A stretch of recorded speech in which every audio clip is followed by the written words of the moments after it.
we got this. Trump continues to suck the air out of the GOP primary, of course. And again, what are the things that we discussed? Obviously, one, the personality, him having nothing to lose compared to other candidates who have decades ahead of them in politics. This is Trump's big final bang. The Republican base overall is not really concerned with the general criticisms against him. And at large, the Republican Party, even Republican outlets like Fox News, won't condemn January 6th. You know, Tucker Carlson just talked about it like it's just a very normal, casual picnic on a Friday type of thing. And go ahead and do your thing, Jazzy. Run. Go ahead and do it. Please do it. Also, the other candidates not being willing to, not just the candidates, but the outlets not being willing to condemn January 6th was really politically, no matter how you feel about it, is the biggest, most effective political attack on Donald Trump in terms of painting him as somebody who's chaotic, who we don't need in office in terms of the political argument. If you're not going to make that argument, all you have left is, well, he tweets too much, which nobody really gives a fuck about. Even people who don't like him like his tweets because he's entertaining and he's ridiculous. Then you have Ron DeSantis, who hasn't even announced his campaign at all yet. So perhaps he won't even run. Polls that show Donald Trump doing well, gaining popularity. So if the only if the only person that anyone's talking about during the primary is Donald Trump, then, you know, that does something to people, especially Republicans. Okay, so there were a few sections from this that I wanted to read. Okay, so here we go. While Trump's approval ratings may be slipping and Republican voters tell pollsters that they are willing to look elsewhere, a series of recent developments has kept the party fixated on him and the scandals that defined his time in office. Washington, D.C. and the largest conservative news outlet have spent days reliving the January 6th riot, which we just mentioned.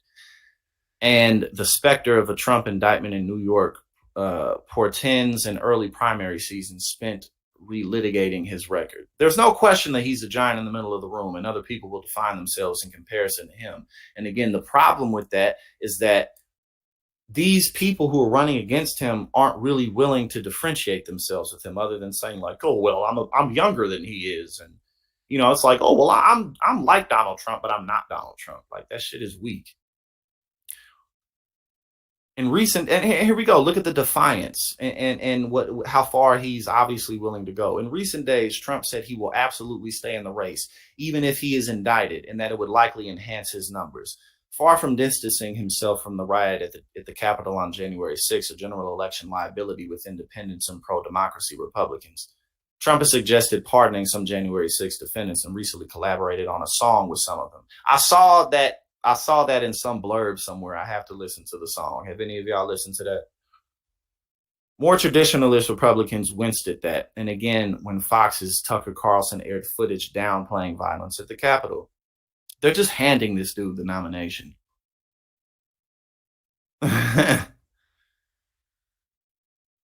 For any other presidential candidate or any down ballot Republican next year, said one Republican strategist granted anonymity to discuss the dynamics of the campaign. Frankly, the huge risk is that we have to talk about January 6th on the campaign trail.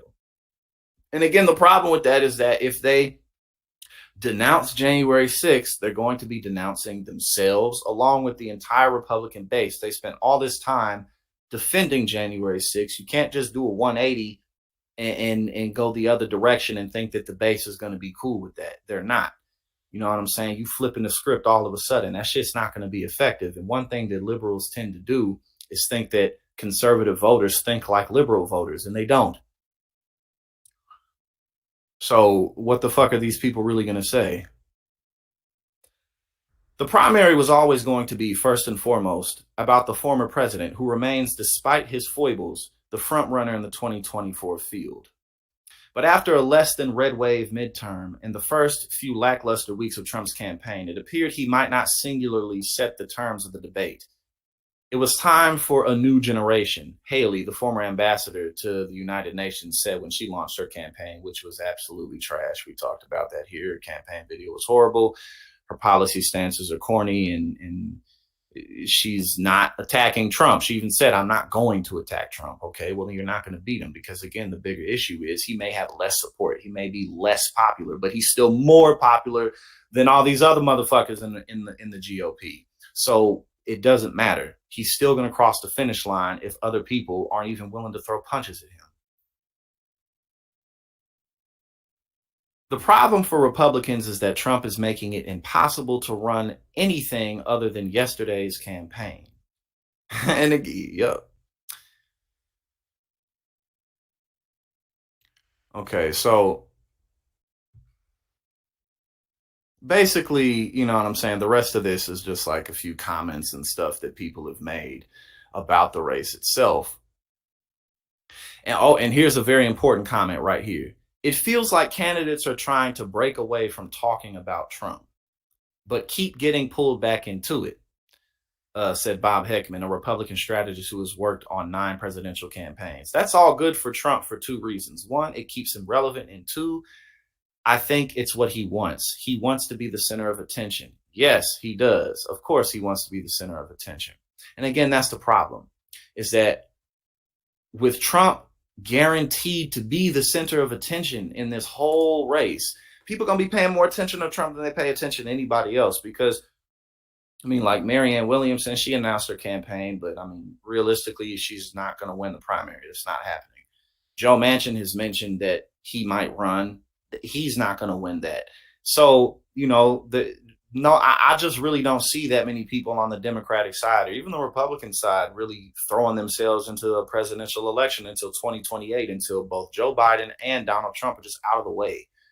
You know, because it's easier. It's not more complicated than that. It's just easier to make it that approach. It's difficult to take out an incumbent president. And unless, I mean, we would need a powerhouse on the Democratic side to take out Biden. I mean, unless it's someone like Bernie Sanders, who else has that much credibility and clout on the Democratic side, or just on the left in general? No one else is that popular.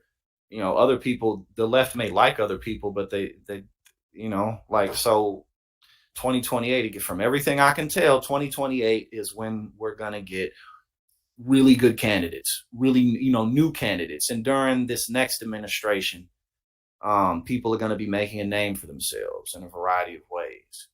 But again, the problem that Republicans face is if you can't somehow throw Trump in jail, which no one should be holding their breath about, he even said, I'm still going to run even if I'm indicted. If you can't snub out Trump, if you can't make people not pay attention to him, which obviously isn't going to happen, then you have to fight him. And they're not willing to do that, likely because they didn't think they would have to. Republicans likely assumed, and liberals, but especially Republicans likely assumed that Trump's popularity and his grip on the party would just kind of fizzle out, but it hasn't. And because it hasn't, they have no game plan because they didn't plan for this. So I just don't see it, man. And I could be wrong. You feel me? Like, I don't know everything. I could be wrong, but I don't see any Republicans taking out Trump. I don't. You know what I'm saying? Ron DeSantis hasn't even fucking announced his campaign yet. Why not? Because he doesn't want to run against Trump. That's why he hasn't announced his campaign. There's no 4D chess going on. There's no secret, complicated answer. You feel me? It's just Ron DeSantis does not want the smoke. It's as simple as that. And Donald Trump ain't got shit to lose.